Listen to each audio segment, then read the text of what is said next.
Maintenant, c'est le chef qui se lève le matin, quand on dit que l'élite qui un peu est arrivée à 3 heures, le chef se lève pour aller ramper là-bas, pour aller faire le pied de grue, dans l'espoir, lui, le chef, d'être reçu par son fils devenu élite.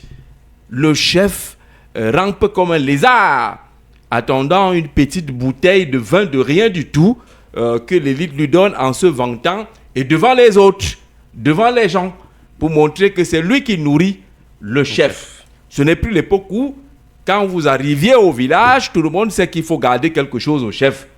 Vous trouvez un moyen d'aller retrouver le chef à la chefferie pour lui remettre le présent. Mais aujourd'hui, c'est le chef. On dit, allez m'appeler le chef là. C'est-à-dire que le type est là, les pieds croisés, il est assis dans son boucarou, les enfants sont en train de jouer, et il appelle un kidam, va m'appeler le chef. Et tu vois le chef courir, tu m'as appelé, il est même prêt à se déchausser pour entrer dans la maison et ne pas salir le tapis de monsieur qui l'a appelé. Ce n'est plus ça la chefferie traditionnelle.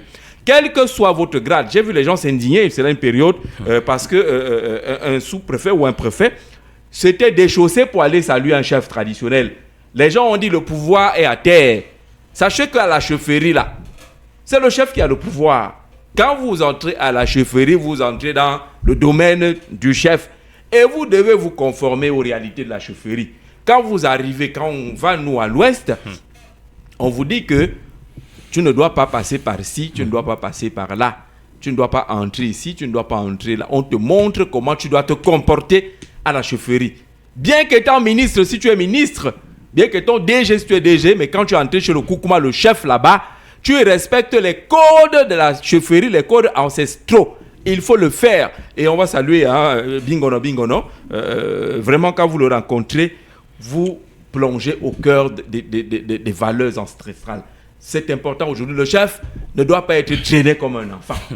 Le chef ne doit pas être traité comme rien du tout, même s'il est plus jeune que vous et qu'il est fondamentalement démuni. Les moyens du chef viennent de ses sujets. Ce n'est pas qu'il doit forcément être... Non, si c'est lui, par les liens du sang, qui est le chef traditionnel, c'est vous qui devez encadrer le chef dans le respect du fonctionnement de la chefferie. C'est ça qu'il s'agit. Quand on est ministre, c'est ministre au ministère. Quand on arrive à la chefferie, on est là-bas chez le chef.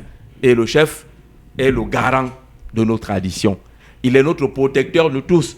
Parce que certains qui ont choisi de devenir directement président de sous-section, président de section et autres, eux aussi sont un problème, ce genre de chef traditionnel. Il faut refuser ces choses-là parce que vous ne jouez plus votre rôle. Vous n'êtes plus celui qui couvre tous les enfants du village. Parce que si dans votre village, quelqu'un d'autre appartient à une autre formation politique, je suis sûr que le chef ne va pas le considérer comme un de ses fils. Et on le voit dans nos différents villages. Ceux qui ont amené les chefs à porter les habits politiques ne l'ont pas fait à dessein. Je veux dire qu'ils l'ont fait à dessein. Ce n'est pas un accident. C'est que c'est un projet, c'est pensé. Détruire la chefferie qui pour eux pourrait être un problème dans le cadre de la gestion des affaires politiques.